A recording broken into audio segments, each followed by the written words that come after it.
Hello, everyone, and welcome to Movao Live. Today, I'm here with Henry Dunn, and we're going to be talking everything about adaptive fitness. I've just taken part in his Amped Up Fitness class, and oh my God, it was tense and it was so much fun. And I can't wait for you to hear all about it. But before we talk fitness, Henry, can you just say hello and introduce a little bit about your story and who you are? Absolutely. How's it going, guys? So, my name is Henry Dunn. I am a fitness instructor, specialist fitness coach. I currently live out in the UAE in Dubai, and part time I work as a fitness coach in a gym. So, I'm working with every single type of person walking through that gym in boxing classes, in strength classes, in high rocks classes. I'm also a personal trainer, but I specialize in adaptive and inclusive fitness. And then on the side as well, I do a few corporate keynotes on leadership development, on mental health, on resilience, adversity, and change. So that is me in a nutshell, ever so slightly. I lost my arm 3 years ago, or coming up to 3.5 years ago now in Australia. Don't know where the time's gone. And yeah, here I am now, living life to the fullest still, um, and taking every opportunity as it comes. I would like to say to anyone watching, if you want to know more about Henry's story as well, I interviewed you a little while ago and you can catch up on that interview. It's episode 3 in our Movao Live gallery. And honestly, it is such a fantastic interview. And it wouldn't surprise me, Henry, if your story ended up being a Hollywood movie one day. It's like Yeah. so freaking it's so scary, but at the same time, it is just such a fantastic story. So if you guys haven't watched it already, I recommend you watch that if you want to know all about Henry's amputation story. You're an upper limb amputee, aren't you, Henry? Correct. Yeah, just below the elbow. So I'm transradial on the left side. I lost my non-dominant hand, so could have been ever so worse with the accident. But yeah, upper limb. Not many of us uppers, but there's quite a few tight individuals online and in person that I know. How did you discover fitness and start getting into adaptive fitness? So we'll go back before that. I was always into sport, always playing rugby, PE, loved it, loved it, loved it. And I was a huge rugby player before my injury, went to Australia, worked on the cattle station, and then my arm was amputated. Now, I knew fitness had to continue, otherwise, I would have gone crazy. I wouldn't have known what to do. I probably would have gone down the other routes, let's just say, on the whole mental health side of things. I channeled emotions, channeled all the trauma into sport and fitness. So I started my rehab in my local CrossFit gym. And from there, that allowed me to do my rehab, do my exercises, find that community of the local individuals. And then things just took off from there. I fell in love with this new sport. I was trialing new exercises, new tasks, new challenges, things like toes to bar, double unders, all these new things that I kind of did a little bit of before, but not really. And it just gave me more purpose. It gives me more structure, more routine. And from that, I never really looked back on that rugby door. I never looked back on the game days and the rugby team and all of that. And don't get me wrong, very difficult. But the fact I then found a new love for a new sport helped this rehab journey into now what is competitiveness of the sport in everyday life. So that's huge. It was sport before, sport during, and now sport after. Did you come across any barriers or anything like that when you started to learn, or were you quite confident entering a gym setting and trying all these exercises again, but with only one arm? How was that part of the journey for you? It was a massive part because it was all about adapting to the change and being an amputee through trauma. You remember how you used to perform things before. And so therefore it was a massive battle. So, well, I used to hold the barbell like this, or I used to hold a rower like this, and now it's very different. The biggest thing for me was reaching out to other amputees, which I used Instagram platform to do so. Because I didn't know any upper amputees in the UK at the time. So on Instagram, hashtag amputee, found these guys in America, in Brazil, in Australia, started to speak to those guys. I say guys because they were mainly men who I discovered, but now I know many, many females as well in the fitness industry who are upper limb. And then I just asked them for their advice, their experiences, what I can use to help. Um, and, asking the people who have lived it, who are going through it, are the best people to ask because, again, one of the guys in America had a strap out of like nylon that he would use on the barbells and on the pull-up bars. And I messaged him. I said, where'd you get it from? He went, oh, I just made it. And I said, oh, it doesn't help because I want to buy one. So then I found one online, nylon strap. That is like my secondary hand in the gym for CrossFit. I do wear my prosthetic for more conventional lifting, for like bench press and other movements to really target the left side. But yeah, it was just reaching out. And with confidence with it, it was difficult at the beginning, but in a very biased towards CrossFit, no one, everyone wants you to do well and everyone wants you to improve. It would be rare for you to walk into a gym where the people aren't welcoming it. That's a gym you don't want to be a part of. And the fitness industry is very tight, very supportive. And if that gym does show those type of people, then it's the wrong place to be. You found it very welcoming then in lots of spaces. Were the personal trainers, were they quite interested on supporting you? Would they be like, to do this, how can we work it out? Were they always trying to think of solutions for certain It was exercises? it was all brainstorming, thinking of ideas, and even now I've moved to Dubai. I've moved to a different gym. I now coach in a gym. Even now, trainers like, I never thought about doing it that way, or that's the way we do it. So there's honestly, it makes you think so much more, which is also really brilliant because then if I can adapt in this way, it makes me think and other trainers think how we can adapt to other people with different disabilities, whether it be spinal cord injury, lower limb amputation, or whatever it may be.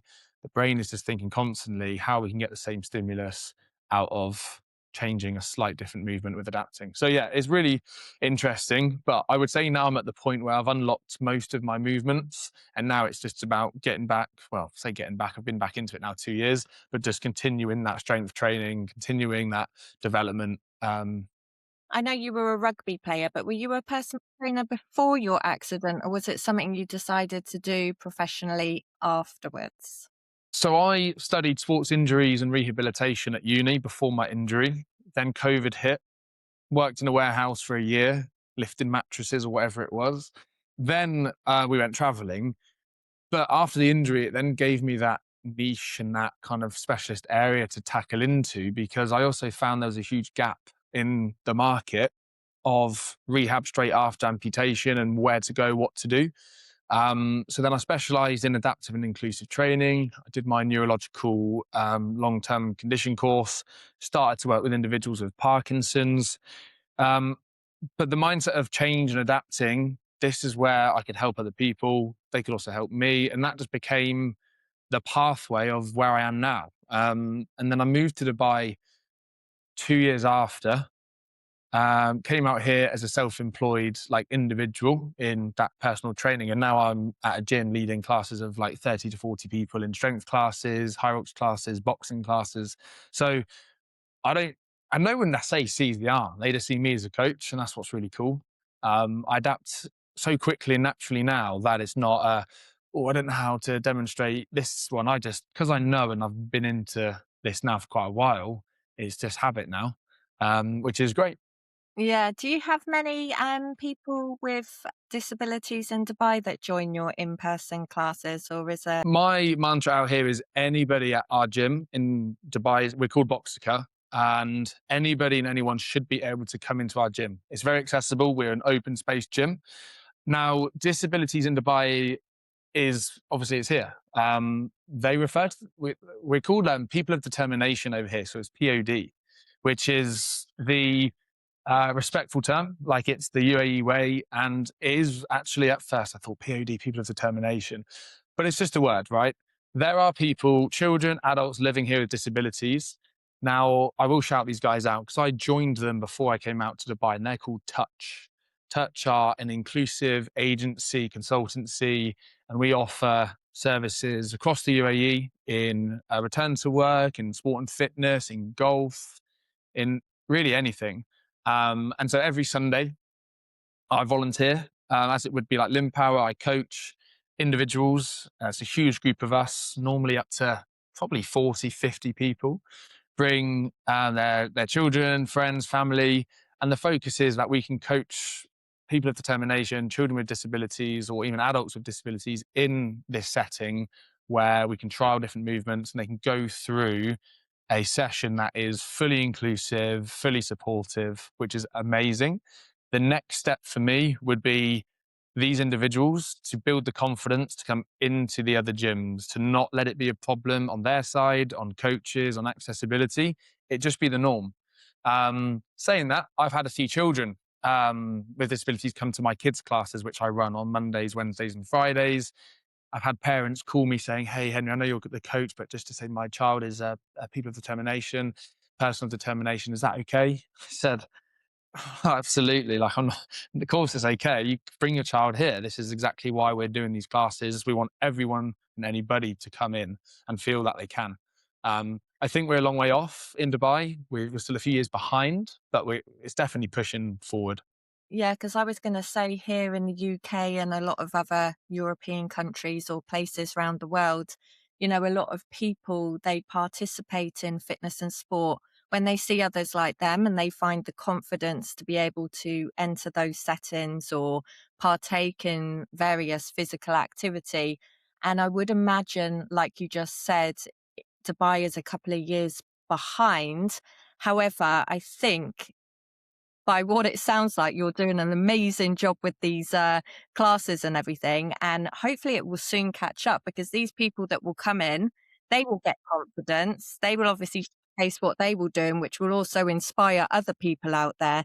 So it will just continue to grow because it all roots down to confidence, doesn't it? When someone goes through a traumatic experience or loses a limb or gets a disability, it is that first step back into fitness and sport, which can be quite challenging, can't it? Oh, So it can be. And if the barriers are made to be difficult, then it makes it harder for that person. So if the barriers are easy, as it should be, it should hopefully bring more people in. And the city in itself, like in Dubai, especially because that's where I'm based, there's lots of disability parking. There's lots of ramps at beaches, at hotels. Like there's definitely now laws in place for any new build going up has to be accessible. So I've never seen a place where it's really, really poorly designed. It's really good. I just think the conversation is getting out there more, which is really good. So give it a few years, however long it may take, but they're doing all the right things. And they support, like out here, with if you are a person of determination, people with disabilities, there are so many amazing schemes or benefits which support those people, which is fantastic to see. wow, fantastic. So let's talk about Amped Up then. So what is it and who is it for? Come on, what did we just do? Tell us all about Amped Up class.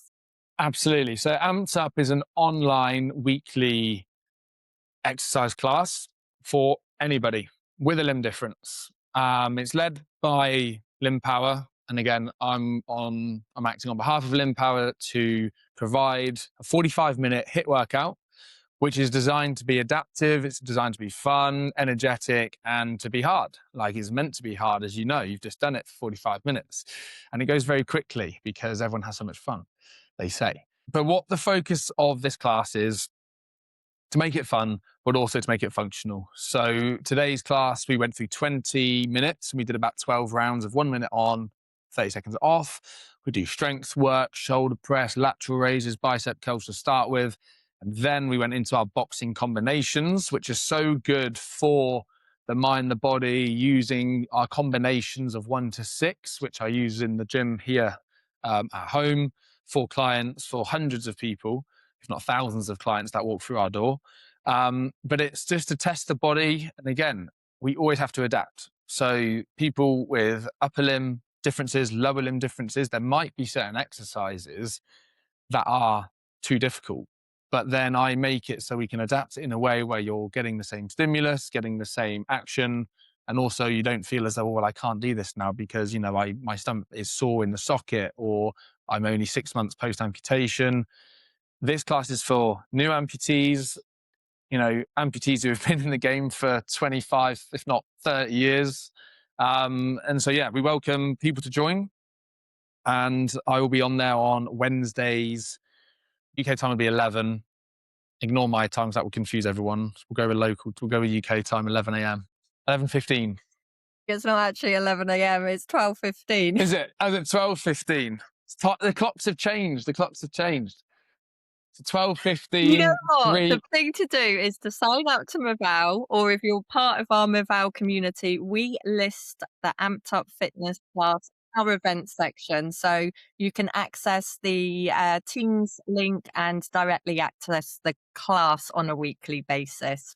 Yeah, absolutely. And just to add, always, all I say as a coach, shoes, space, and a chair is all we need. If we want to bring some weights, we can. For our first few sessions, body weight's fine, but now we've got a few of the individuals who are here every single week, have been coming for the last few months, show up all the time. They've now got some lightweights that, again, just to add that stimulus, add that progression, which we'll all be able to do in our own time. But yeah, very simple stuff, good fun. But the boxing's brilliant. And with the boxing, it's so good. So when I worked with clients who had Parkinson's, we did a lot of boxing work, shadow boxing, because again, it's making them think more about these punches, combinations, it's connecting the mind and body, and it's fun.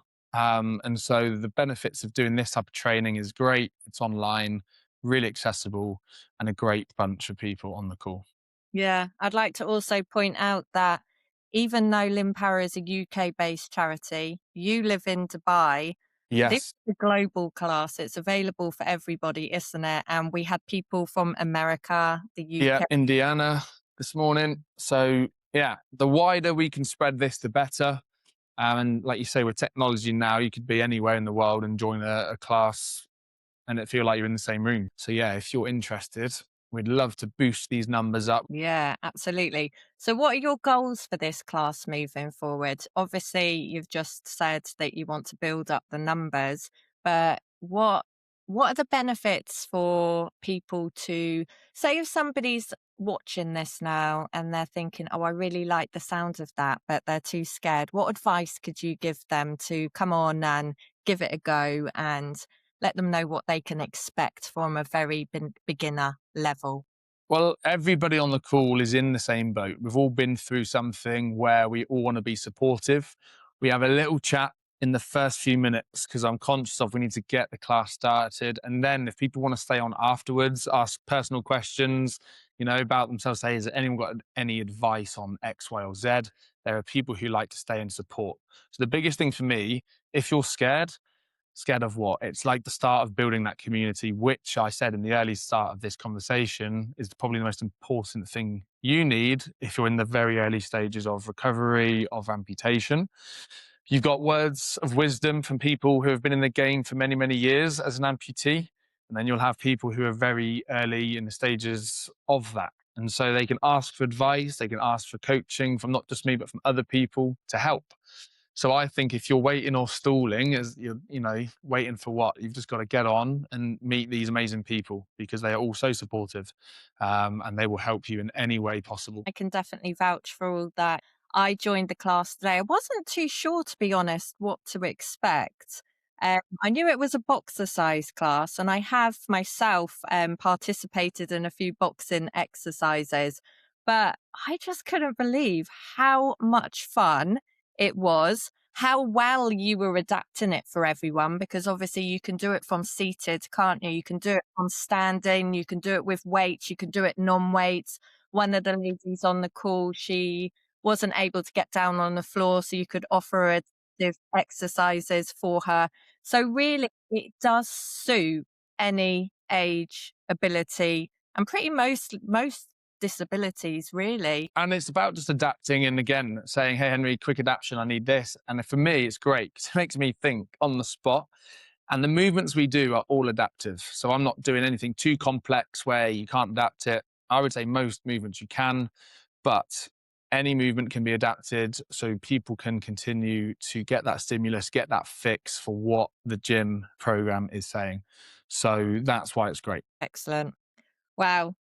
Thank you so much, Henry. In a nutshell, that's it. Yeah. Thank you, everybody, for watching this. And we do hope to see you on future Amped Up classes. Ciao for now.